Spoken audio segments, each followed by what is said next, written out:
So, now what?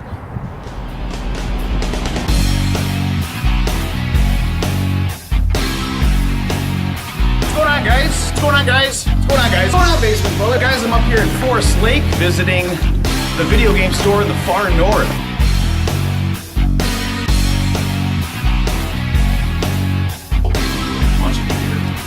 Where is the laser? I want the laser. This sucks.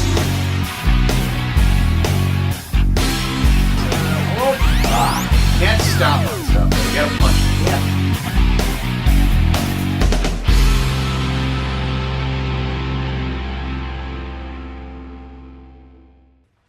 Quickness, we'd like to ask you. In 1993, Senator Joe Lieberman and a few other senators held a hearing against violence in video games. Here, Howard Lincoln, then chairman of Nintendo of America, and Bill White of Sega answered for what was infuriating both parents groups and the government: unregulated video game violence.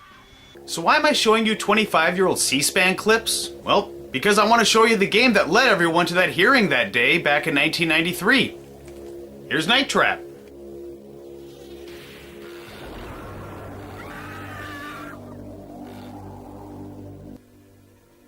Night Trap is an interactive live-action game that was released on Sega CD in 1992.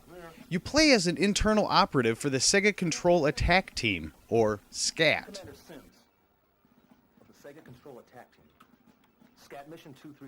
Really? SCAT? You named your team after poo. 5 teenage girls have disappeared after spending the night at the old Lakeshore Winery house of Mr. and Mrs. Victor Martin and their children. Why not go all out and just call it the Sega High Intelligence Team? As a member of SCAT, your duty is to monitor the Martin Winery estate as a bunch of girls spend the night. You see, there have been other girls visiting the Martin Winery that have gone missing, and Victor and Sheila Martin won't allow the police to search the premises. You guys ever hear of a search warrant? Hidden cameras in almost every room and a series of traps. Our agents spliced an override into the security system. So, instead of a warrant, we have a convoluted plan to hack into a series of security cameras and pre-existing traps around the house by splicing into the cable of the house operations unit located in the basement. Really? No search warrant? Wouldn't all of these pre-existing traps in an operations unit in the basement of a winery raise any questions? When the game first loads, it opens up with Lieutenant Sims. He is your superior and the man who decides if you're right for the job. While briefing you, he shows you what buttons to hit before you start playing the actual game. And you'd better learn this gameplay pretty fast in this briefing. There's no time to waste. In fact, if you listen to him for too long, you lose. And the game starts over. Looks like you're not up to this mission. Breaking contact.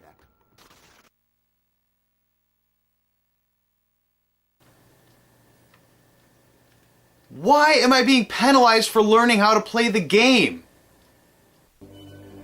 Yeah, seriously.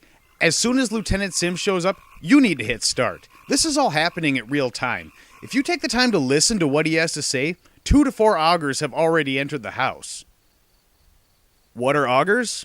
Why, they're the vampires feeding off the young girls that are being lured to the winery for slumber parties because Victor and Sheila Martin want to become augurs, and this is how they plan to do it. You know, that old story. A SCAT agent named Kelly Med is placed undercover with 4 other teenage girls. This undercover agent is played by the late Dana Plato, most recognized for her role as Kimberly Drummond in Different Strokes. Kelly is your contact from the inside, and she'll give you mission updates from time to time when she isn't rocking out to the theme song of the game.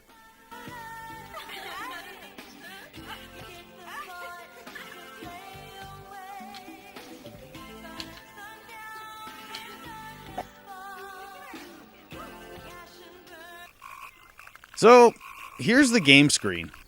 This is it. The whole game. You click on these buttons down here to change the cameras throughout the house. If there's something happening in a selected room, you will cut to the live action segment already in progress. If there's nothing going on in the room, it'll just cut to a still image. There's going to be times where you're just going to be going from still image to still image, just waiting for something to happen. Eventually, you'll start seeing augurs trying to get into the house, and if your timing is right, and I mean impeccable, you'll be able to catch some of the augurs as they try to enter. And I'm not kidding, they only give you about a second of reaction time to successfully activate the traps. There, you see that bar right there? When that goes into the red, the trap can be activated. This whole game is an exercise in trial and error and memorization. This game is only about a half an hour long, and it always follows the same script. Sounds easy, right? Yeah, it's not. Here's a list that I found on GameFAQs of everywhere you need to be at the specific time to get the perfect ending. Even following this list, you need to be spot on with your trap timing, or you may miss some of the augurs.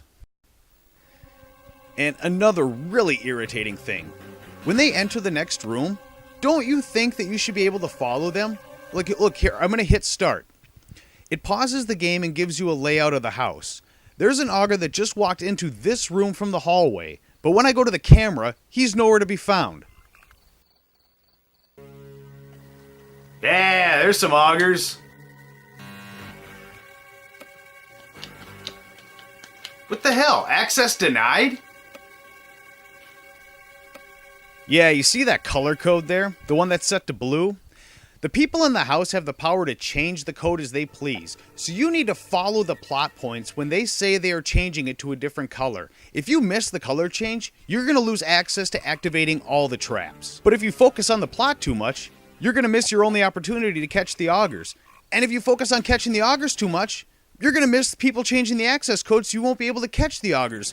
So you need to focus on the plot points in order to always have access codes, which means you'll have to miss your chance to catch certain augurs. This game sucks. You may think, well, why not just play through watching the story and learn the plot points and the color changes and then come back and catch the augurs? Yeah, you can't. I tried that. If too many augurs enter the house, Lieutenant Sims gets pissed and pulls the plug. Look, it was your job to protect Kelly and the rest of those girls. From what I've just seen, the place is being overrun. You've missed way too many of those suckers. Until you figure out how to do your job, you're dismissed. Breaking contact.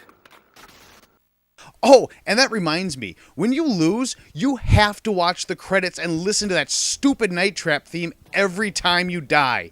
You can't hit start and go back to the title screen to try again.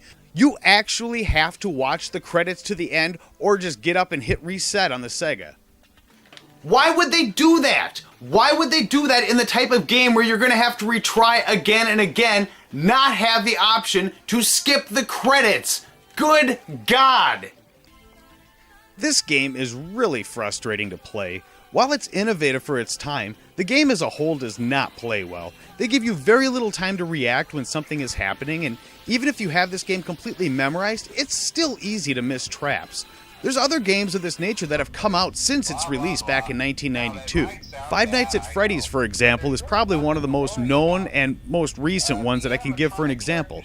It follows the same formula where the whole game is set in a series of security monitors. The difference here is while Five Nights at Freddy's is hard and quite frightening, which is more than I can say about Night Trap, they give you a fair chance to react when something's about to happen. God, that's creepy. So this game is getting a 25th anniversary edition this year. Does it deserve it? Well, yes and no. This game is frustrating. The acting is silly, the plot is worse than most trauma movies, and the experience really isn't that enjoyable. Honestly, this isn't a very good game. And with the exception of the video quality, I can't see a 25th anniversary edition having any worthwhile improvement.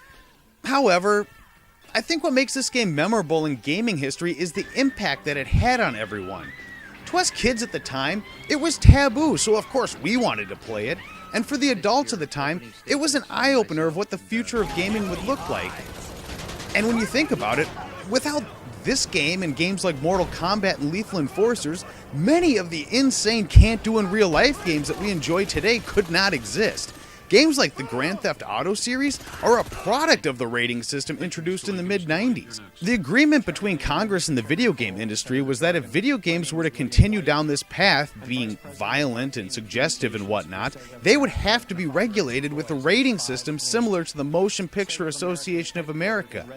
And for this reason, I would say yes. Yes, it does deserve to have a remake, only so young people and people that just weren't playing games in 1992 can actually have a chance to experience this piece of gaming history. Won nearly half